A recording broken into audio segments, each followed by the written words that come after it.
Taking it away. So I have to be incredible and inspiring. I'm going to do my absolute best. I know a lot of faces here. A lot of them I don't know.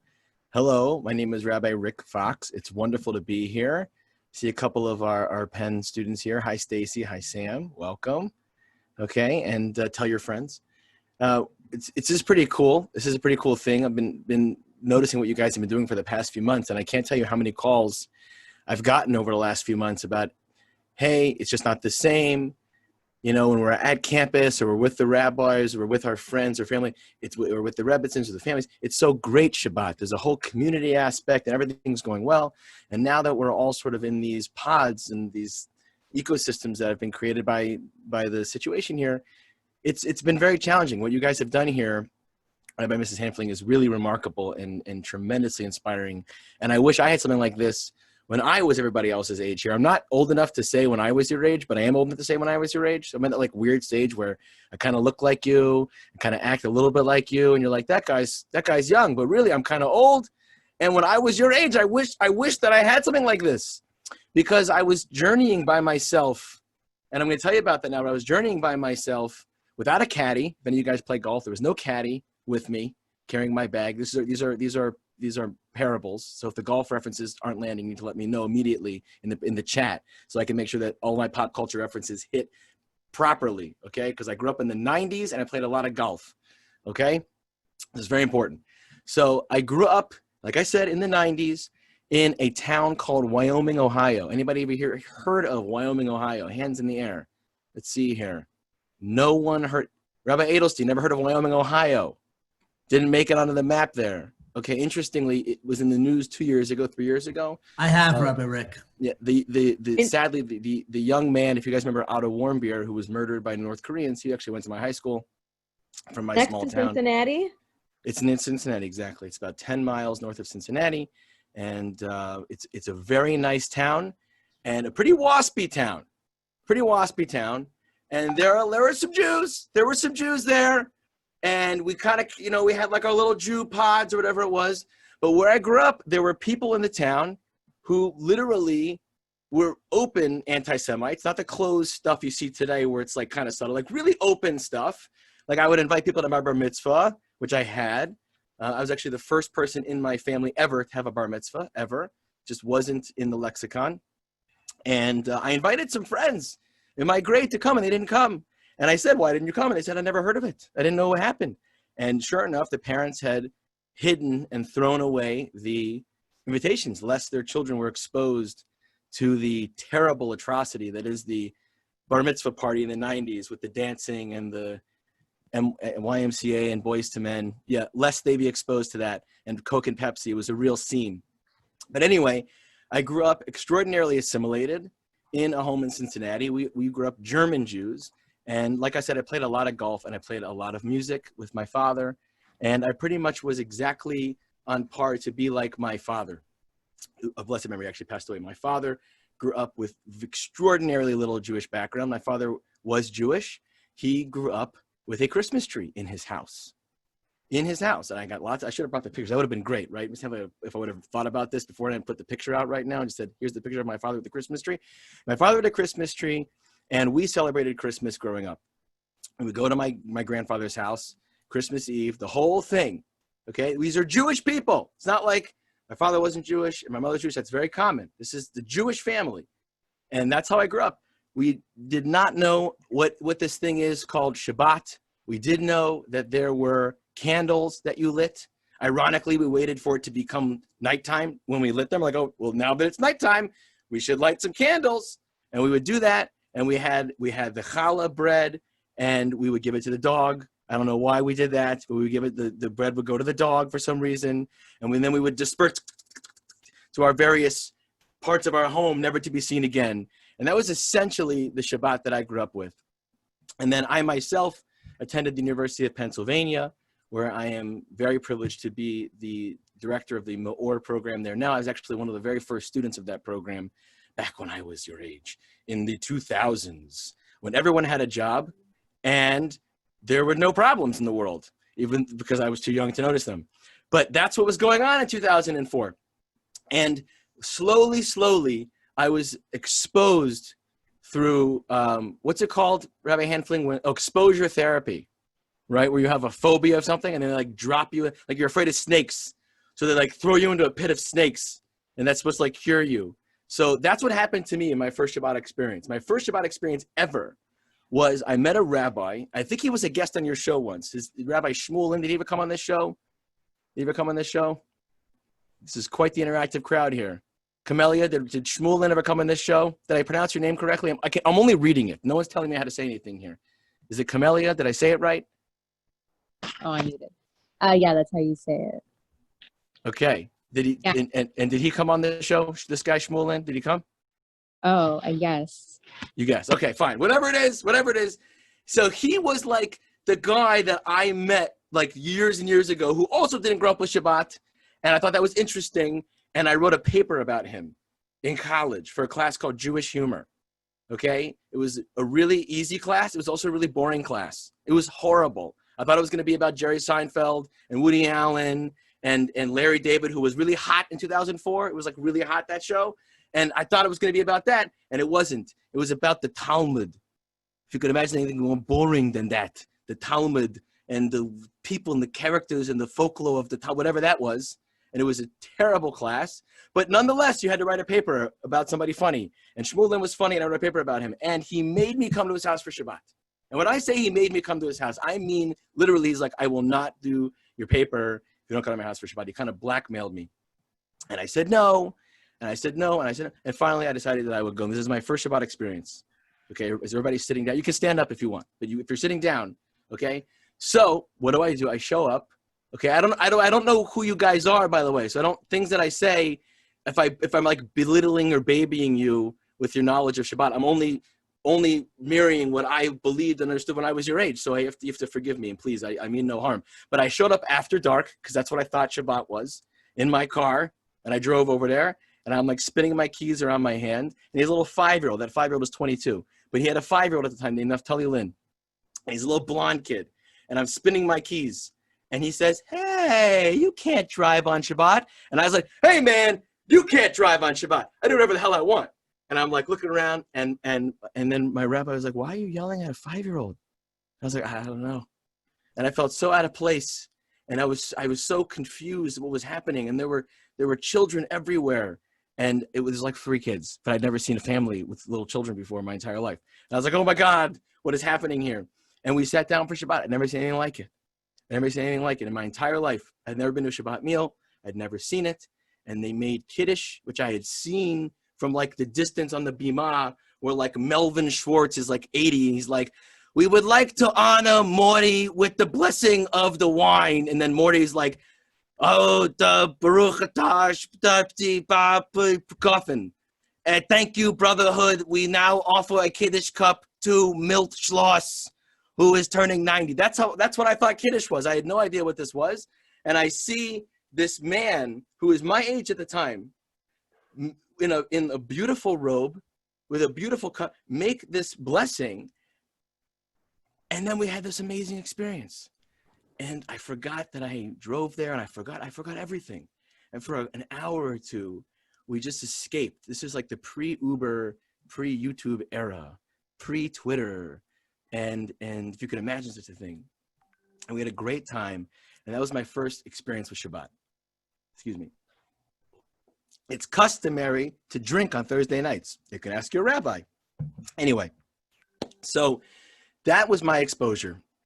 And when I got that taste, and I was just, 19. So I said to myself, just like, whatever that was, I want to follow that a little bit. And so as I graduated from the University of Pennsylvania and moved to New York, as everyone does, as one is wont to do, I began to experiment a little bit with Shabbat. And the experiments would be basically some weekends I would travel to a friend's house or to a colleague, or I was invited to a rabbi's house, and go and have a whole beautiful experience. And the next week I would be on tour with a rock band in Nashville, Tennessee, playing music on Friday nights, and the whole thing. And it was very confusing, and I didn't know who I was. I couldn't quite figure it out. And I just did like this operant conditioning. If you know who B.F. Skinner was, just kind of like letting the universe happen on me. And I'm just comparing my experiences and the people that I'm with, the conversations I'm having and the experiences I'm doing. And I'm realizing that this Shabbat thing means a lot to me. And the first confrontation I had was not with my family. It was with my band, who was my family, because we were traveling on the road together. For those of you who don't know, I'm a musician, and I was on tour with these guys in Nashville and in a place called, oh gosh, I forgot, Bristol, Tennessee. Anyway, so I went to the band and I said, listen, guys, you know that I'm the Jew in the group. And, a lot of Jews in music business, and I don't feel comfortable playing on Friday night anymore. And I understand if that means I cannot be in the group. I understand that. And that was really my first stance where I felt like I had a value that was important to me more than an avocation or even a love, which was to play music live. And we were pretty good at it. And interestingly, the band was like, no way, man, we love you. And they arranged their gigs accordingly. We played on Thursday nights and Saturday nights after Shabbat. We had a residency at a place called Living Room, which is out of business now in New York.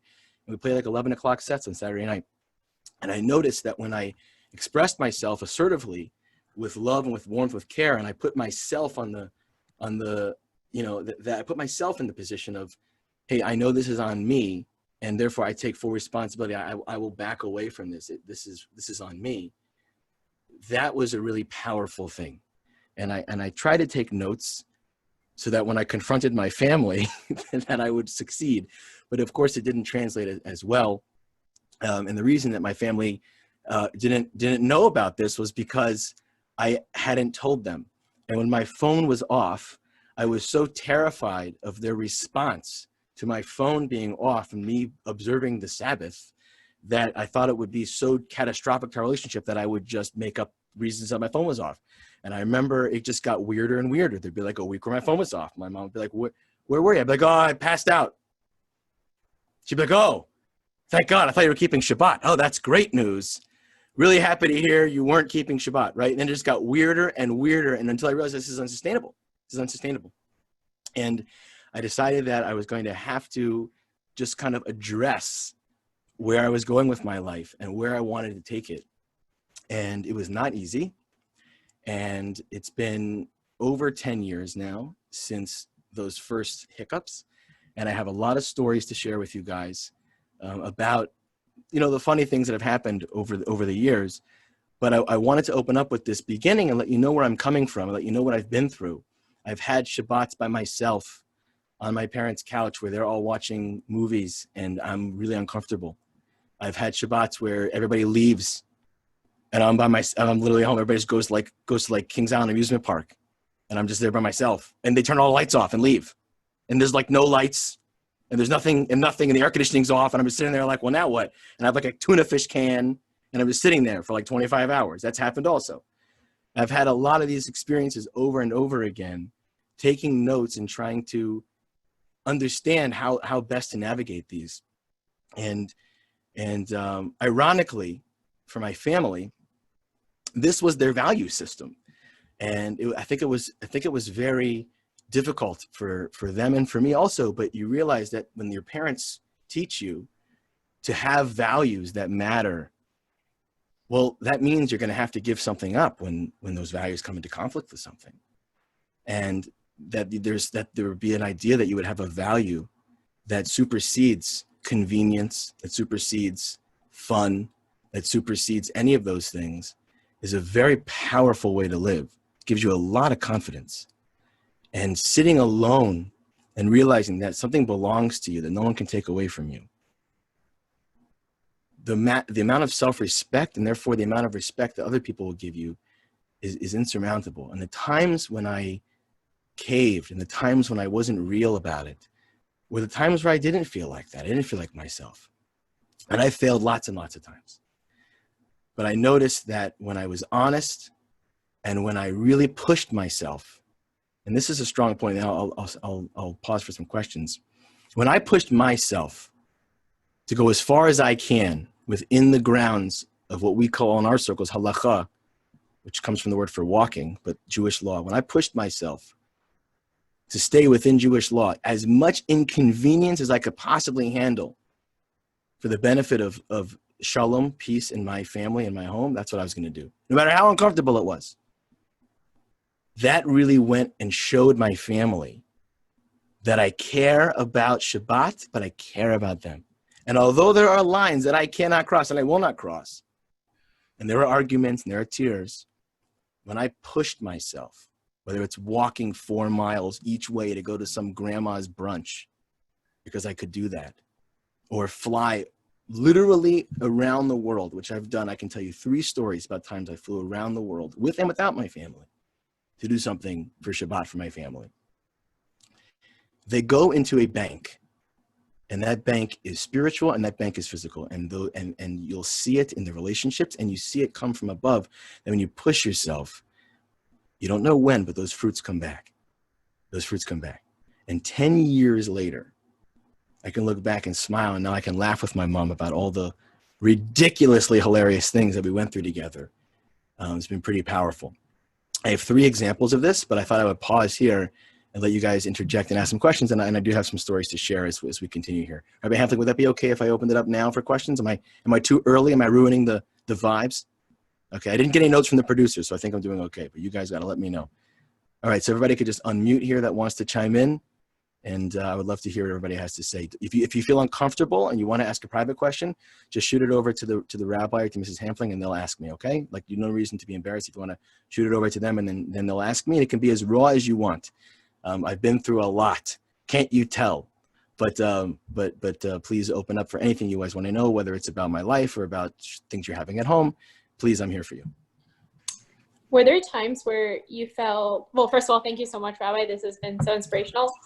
But there are times where I feel like a failure, and it's like I'm just trying to do things perfectly and within halacha. And my family's been great about it. Like, they don't watch TV. They're, trying to be as accommodating as I can. But we're so used to having this community and the support and going to shul, and now we don't have that. And there are times where I just want somebody to tell me, you're doing an amazing job. Like, you're keeping Yiddishkeit, like, in your family. Like, my parents have never observed Shabbat. Didn't know anything. We come from Latin America. Wasn't a thing back then. And so for them, it's like, it's been of a journey as much as it is for me.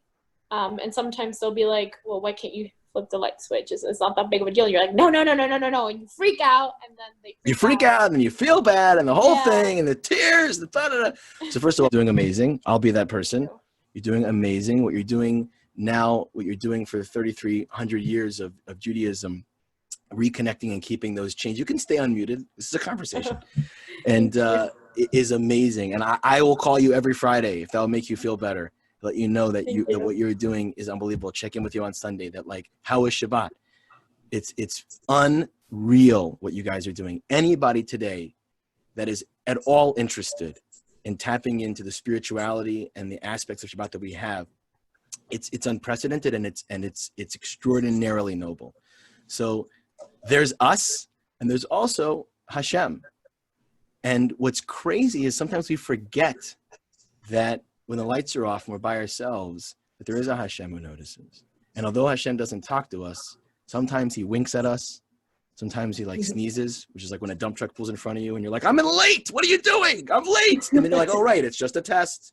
Just a test. Keep your composure, right? So when those things happen, the most important thing to remember, which is so hard, is you're going to be like, that's so cliche. Yes. Don't beat yourself up, right? And we have to be really compassionate on ourselves for the past, in the past. We're so compassionate with everybody in the world. Look at the world around us. It's like incredible compassion, right? What's going on in Lebanon, what's going on in the African American community. Everybody has tremendous compassion for everybody. So where's our self-compassion? Self-compassion means the ability to look at ourselves and say, I'm vulnerable too. I have my ups and downs also. And that when I look back, I can say, it's okay. This is you talking to you. You did really good. And we have a whole week to think about it and to come back in and try it again. That's awesome. It's not Yom Kippur. It comes every single week. And that consistency of it is so powerful because you can try again and try again. So if you can tap into that, and when your parents say to you, like, why can't you flip the light switch? Are you allowed to say, I know, I know it's weird. I know it's weird. You know, what can I tell you? You know, there are all kinds of strategies. I don't know your family that well. If you want, we can sit down and talk about it. But the more we can be like ducks, you know, that let the water just kind of splash off of us when we feel attacked, we're so much happier later, you know? So Right. we get a little embarrassed. Our parents like, it's so weird. Yeah, it is pretty weird. It's weird. You like walk away, you know, that's a weird, yeah, what can I tell you? It's pretty weird. I agree with you. You know, there are a lot of different strategies. I don't know if you're looking for strategies, but Yeah, basically. you know, there are strategies and there are tactics. Everybody's family is different. And if you're Latin American, I'm sure there's a whole culture aspect that I don't understand because I'm about as white as it gets. No offense to myself. But we're like the 80 SPF sunscreen over here. And so, you know, it can be hard for us to relate to, you know, to those different challenges. But if you want to go through so you want to like mock a situation right now, I'm happy to do that. Or if that's a good answer and you're happy with that, we can move on. Well, no, I think a situation that happened, I mean, last week was, so I'm a twin, and that's been the hardest about us too. So she'll be like, hey, let's go to Starbucks and get coffee. You can walk. It's like right over here. And I'm like, no. I was like, I'm not going to walk because there's a whole bunch of cars and I don't want to go buy coffee. Like, I can't buy coffee. And she'd be like, but you're not buying. I'm buying. So it's fine. And I'm like, no. Like, you can't. And so that you can in her head was like, what's going on with you? This is not the sister I grew up with. Like, you're crazy right now. Understood. So we can analyze that situation. You guys want to do that? Barbara, you want to do that with everybody here? You Yeah. okay with that? Okay. So let's just take the coffee situation. So is it possible that, and again, everybody has to know where their lines are, but is it possible to accompany your sister? Don't let her buy your coffee. Is it possible to accompany your sister there, let her buy her coffee and leave? Or would that feel like a violation to you of what you want to do on Shabbat? Yeah, to me, it does feel like a violation. Okay. And are you sure it's a violation? No, I'm not sure. So one of the things that can be very helpful is to find a mentor like Mrs. Hanfling or Rabbi Hanfling, where you said which school are you from? Barbara, I apologize. I'm GW. Oh, this guy over here. Where'd he go? Rabbi He E. is my mentor. Where'd he go? He disappeared. He was just here. Get back here. You can call that guy up and you can say, what do you think about this situation? Because everything is so flexible and there's so much more that we can do that maybe because we don't know that much or we feel like we don't know that much, we feel constricted. But meaning like this, if we're prepared to push ourselves as far as we can in halacha with your rabbi on the team, no rabbi Google, okay? You heard it here first, Rabbi Hanfling, no rabbi Google, okay? Rabbi Google not allowed. You call your rabbi and you say privately, you tell him everything. You always got to tell the rabbi or the mentor everything. If you don't tell the rabbi and the mentor everything, you don't tell them everything, then it's like managing a baseball team and you're asking what to do next and they do it and you say, oh, there was a man on first. Well, there was a man on first. How can you not tell me? I would never say do a sacrifice fly. Man on first, were you crazy? So you have to tell all the information, all the information. Here's how I feel. Here's how they feel. Here's what I think. Here's what they think. And if we're prepared to be totally open, just an open book, and you hear an answer, you might not be happy with it. And I can't tell you how many times I've gone to my rabbi, his name is Rabbi Gershenfeld, how many times I've gone to him with insane questions. And I'm like, he's going to say no. And he says, no, you have to do that. And I'm like, what? I have to? Right? So my wife, is she still here? She was here for a minute.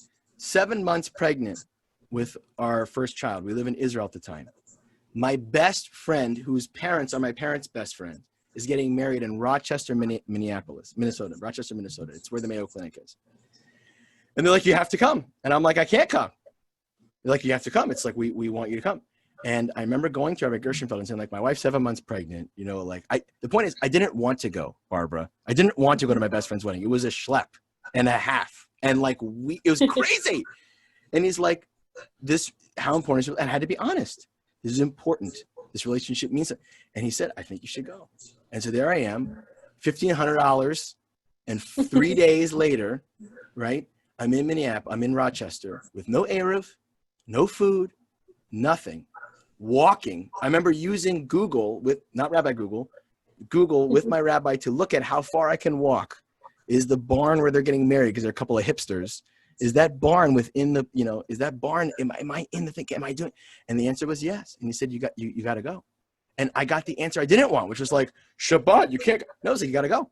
And I pushed myself not against my will, but against my like thought process in order to make peace. So I'm suggesting, Barbara, you can do what you want. You can call it, you're not carry. I'm suggesting maybe there's room here to help your sister feel that transition a little bit less, because we're the ones who changed, not them. And so wherever we can, not in a self-deprecative or demeaning way, let everybody know that we're aware that logistically this is challenging, that would be very, very important. Thank you. Pleasure. Rabbi, I got a question from a student. So that can sure. read it to you. How do we deal with memories of the past coming up as we try to move forward and incorporate the secular lives we used to live with our current Baal Tshuva journey? One more time. How do we deal with memories of the past coming up as we try to move forward and incorporate the secular lives we used to live with our current Baal Tshuva journey? So just like living with family that's secular and wanting to move on, but still being constantly reminded of that lifestyle because you're still living very much in it. Right. Very good. Okay. So that's a really complex question. And the answer is we try really, really hard. And there's going to be, again, ebb and flow, but this would be an approach, again, an approach. Okay. When we become more Shabbat observant, when we do that, so we have to realize that we're making choices. Decisions come from the word decide, is like homicide or suicide. It means to kill something. D means to, side means kill. You're killing one of the things. So my father of blessed memory and I, what was Saturday for us? We played golf. We played golf every Saturday. And we played music, usually on Friday nights or Saturday nights. I was in my father's band for 8 to 10 years. So I evaluated and I said, golf and music were very important to me. And they were certainly very important to my relationship with my father. So is there anything that I'm looking at? Is there anything in those things innately that is problematic with Judaism? Right? I didn't say I was a compulsive gambler. I didn't say that I like to frequent, nightclubs or things like that. These were, I guess I was on the nerdier side back then, I don't know. But these were pretty benign activities. And so, again, what I want to do is I want to evaluate, are these things that gave me joy and still give me joy? Are these things that do not? Because we want to take with us everything positive and everything good and everything powerful about our lives. Always.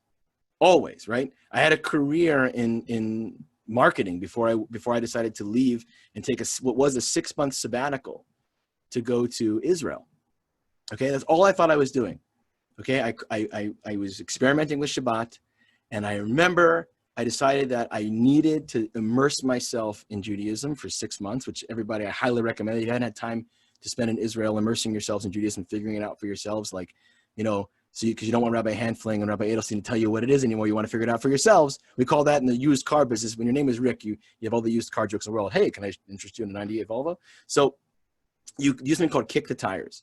And when you kick the tires, you go over and you kick it and you see if it's real. And I spent 6 months in Israel trying to do that. But of course, 6 months did not stay 6 months because I loved it. Not saying you'll love it, but I loved it. Okay. And so what happened after 6 months was I had to call my mom again. Now let's go back in time to the first time I called my mother. First time I called my mother to tell her that I wanted to spend time in a place called Yeshiva. Okay. I was after work. I hadn't eaten, I feel like I hadn't drank, but I hadn't eaten in 3 days. I was so scared about this call. So scared about this call. Shaking when I called my mom like this. Okay. Now my mother, I love her and we are in a great place, but my mother did not take very kindly to my observance and viscerally would get very emotional and upset when anything religious popped her up around the house. Does anyone know what tzitzis are?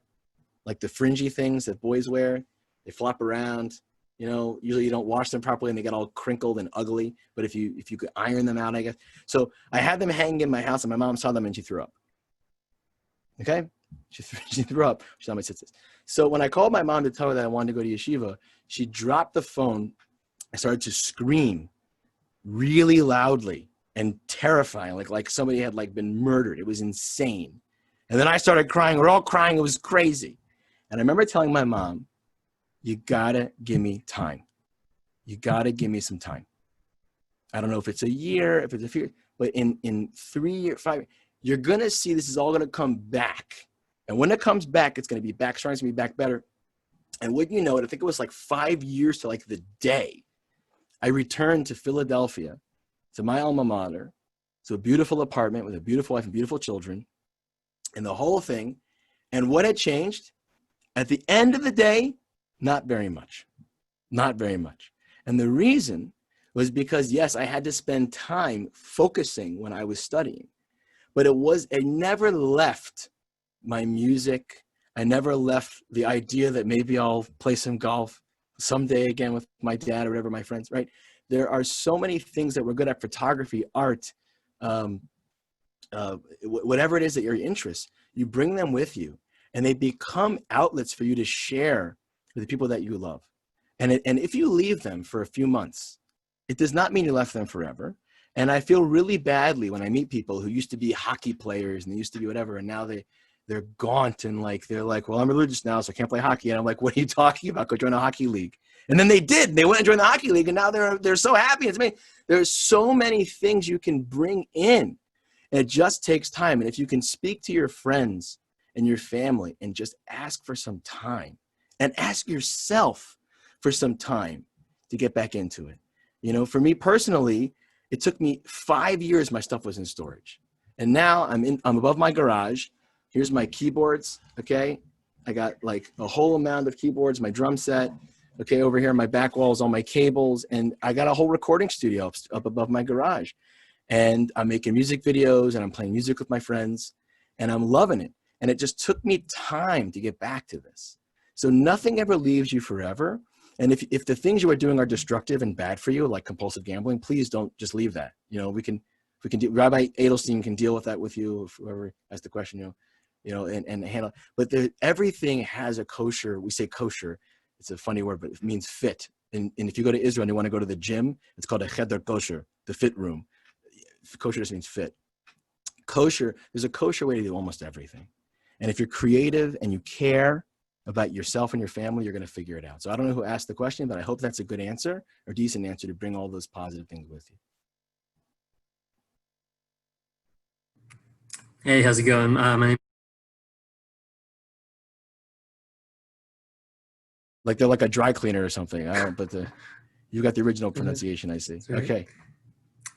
So yeah, thanks for talking to us. So the reason I joined tonight was because I saw the class was like, you mean you can't eat my food anymore? So I was wondering if you could talk about like, especially like if we're trying to get married, like if our spouse is more religious than us, and more religious than if your spouse is. Yeah, if our spouse is more religious than, if our spouse is more religious than us and we want to kind of meet them where they are, and then if I want them, or, if it's going to be hard for them to eat in my parents' house, but I'm comfortable eating my parents' house. That's kind of where I'm struggling right now. You're married? No, but hopefully one day. It's hypothetical? You're inventing a hypothetical really religious girl? What's going on over here? Right, essentially. Hypothetically, when I marry this girl who's more religious than me and she doesn't want to eat my mom's house, don't marry that girl who doesn't want to eat your mom's house. That's starters, okay? I'm going to seek out the most difficult girl in the world. This is what I want to do. So let's deal with, where'd he go? He disappeared on me. They moved the things around. Did I offend him? Is he gone? Oh, there he is. You're on the left now. You're over here. Now you're over here. Sorry. Okay. So we're gonna deal with this one. This is actually pretty simple.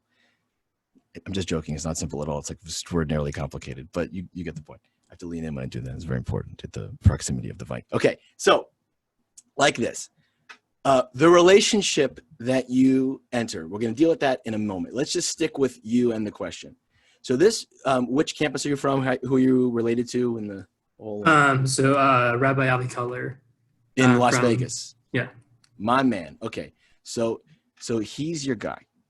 So I'm not your guy. He's your guy. So you got to be like, this crazy rabbi said all this crazy stuff. What do you think, Rabbi Cutler? But here it goes like this. Same thing applies.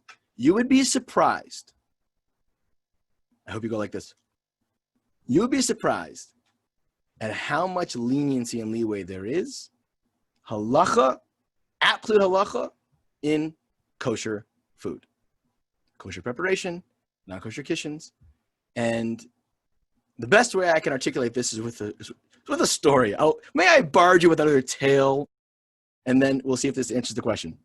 Okay, another thing that happened was you talk about the hypothetical girl. This happened to me, Avi.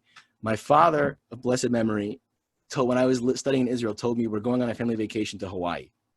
I was in Israel. That's literally the other side of the world. It's literally 12,000 miles away. I looked at it on a map. It was like the globe. It was like this. It was like you couldn't get further away. It was insane. And he's like, your sister's going to be there and her husband and me and mom, and you should come. I'm like, who am I staying with?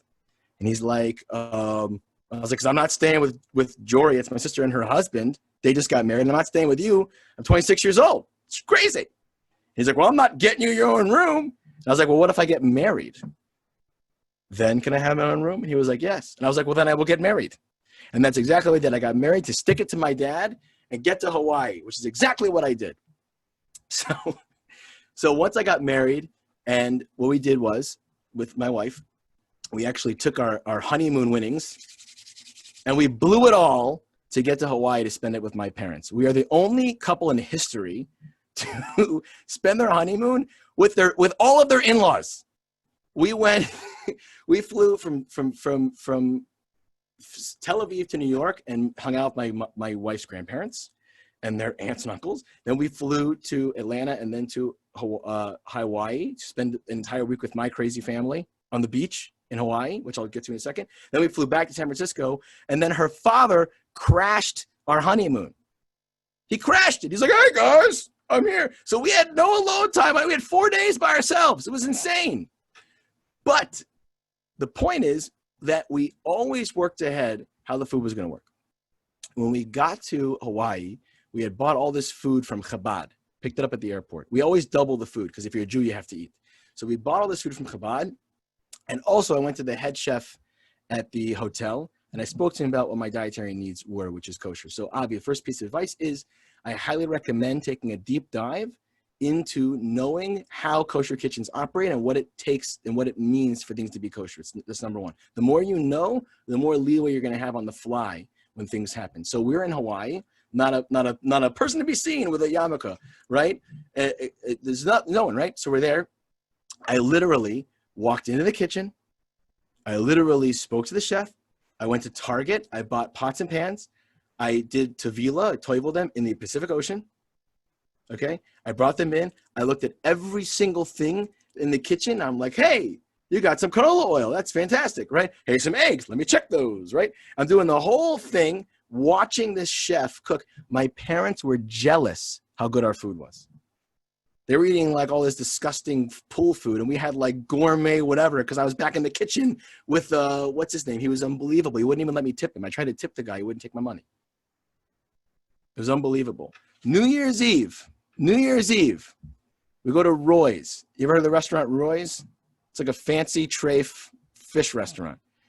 Me and my wife and my father, of blessed memory, show up 2 days early. My mom doesn't know about this because she would freak out. We show up 2 days early with our pots and pans in a bag locked. We asked to speak to the maitre d', the whole thing, speak to the maitre d', the head chef. I bring my pans. I pick out a whole fish they got in the back. And the night of it was like New Year's Eve or whatever it was, I go to this restaurant. Now, of course, I'd asked my rabbi if I can do all of this. It wasn't like I just showed up like, hey, how you doing? You know, so but I show up, right? And I'm pushing myself again to work within the confines that I can to show my family that what we can do, not what we can't do. And I'm back in the kitchen on New Year's Eve and we're like flipping stuff around. Everybody's having a great time. I'm like, this is a fake holiday, but whatever, right? And we're cooking up the fish. And again, my parents are like, hey, where'd you get that? I was like, oh, chef made it for me, my wife, you know? So translate all of that to your mom's kitchen. And my mom's kitchen right now, I have Rick's box, or Rick in a box, they call it.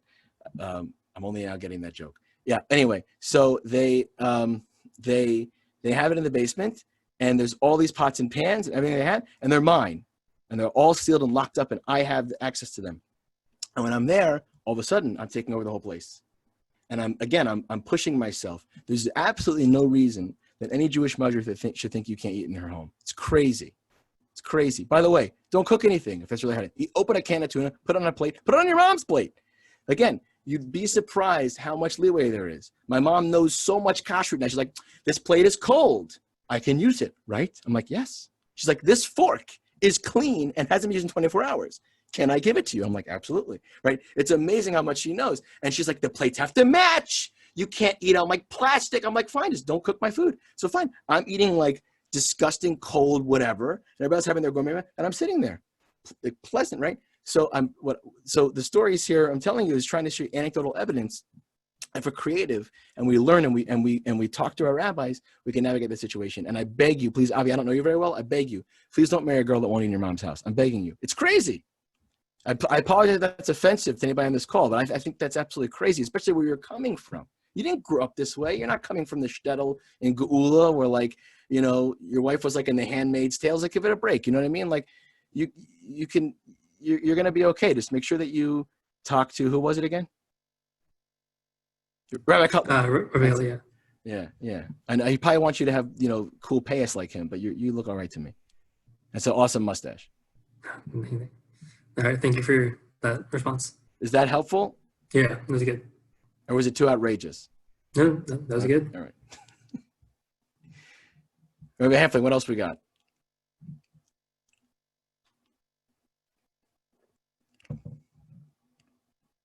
Anything else? I don't think we have any more questions. So if you want to, I guess, wrap up with that, whatever other stories or whatever other points, lessons. Thank you, Ned. I appreciate that. Unless that's a slap in the face emoji, then I would be offended. Okay. All right. And if anything pops up, it's just just to let Rabbi Hanfling know. But I'll share an idea, and I'll share one more story. One idea and one more story. Those who work in the world of therapy and social work have something called the pain exchange. Anybody who's in business or who is in finance understands this concept very, very, very well. And it's a parable that works across the board. But basically, anytime you make a financial investment, a financial transaction, and you make an investment, what you're doing by definition is you're taking a short-term loss for a long-term gain.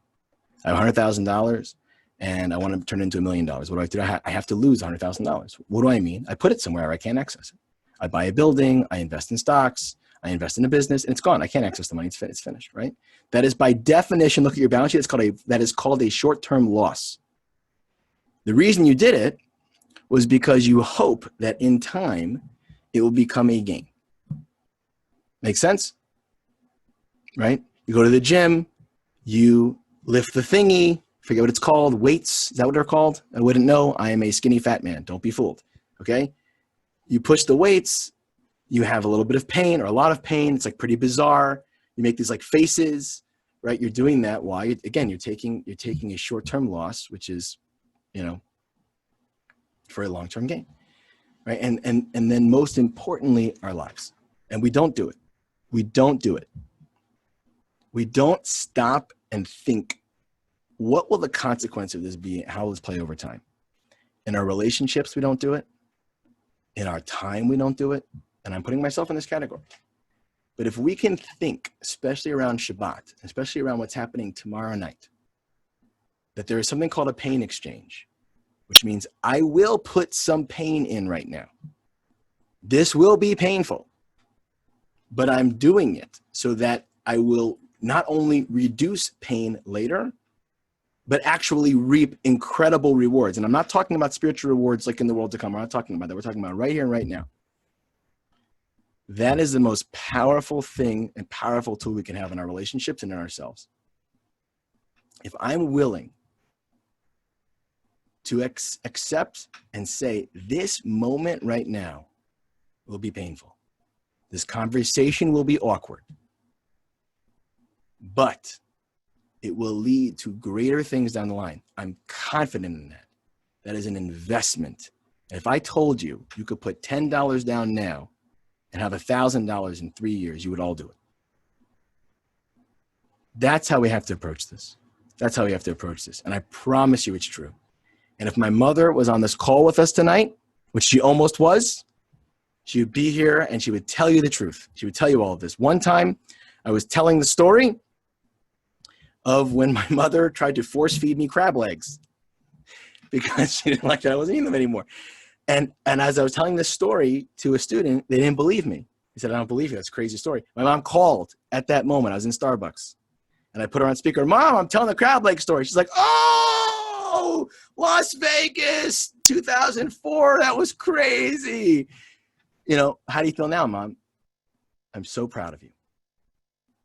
3 years ago, 4 years ago, 3 years ago, my father died at 64 years old of brain cancer. At 62, he was diagnosed. He was gone at 64. We saw the whole transition, everything. I cannot tell you how many conversations I had over and over with him talking to me, how proud he is of me, how much he loves me, how much he can't wait for us to meet again, how much influence I had on my mother, who at the time couldn't muster to book her own plane flight, and now she's the most independent, powerful, strong Jewish woman. It's incredible. Who will tell me every week she'll call me before Shabbat to wish me a Shabbat Shalom. When I was in yeshiva, I called her, and every week she'd make me cry. And now she calls me to tell me how proud she is of me, what a good son I am. It's all about these investments. And you don't know where they're going to come from. And it seems hard and it seems awkward. But if you're strong and you're confident and you're warm and you push yourself, I promise you, friends, I promise you, I can't guarantee when, you're going to get so many rewards back to you in this world. Forget the next world. It's not for us to think about. Your confidence that you believe in something, that you live for something stronger than yourselves. And you got to be patient and forgiving. Thank you.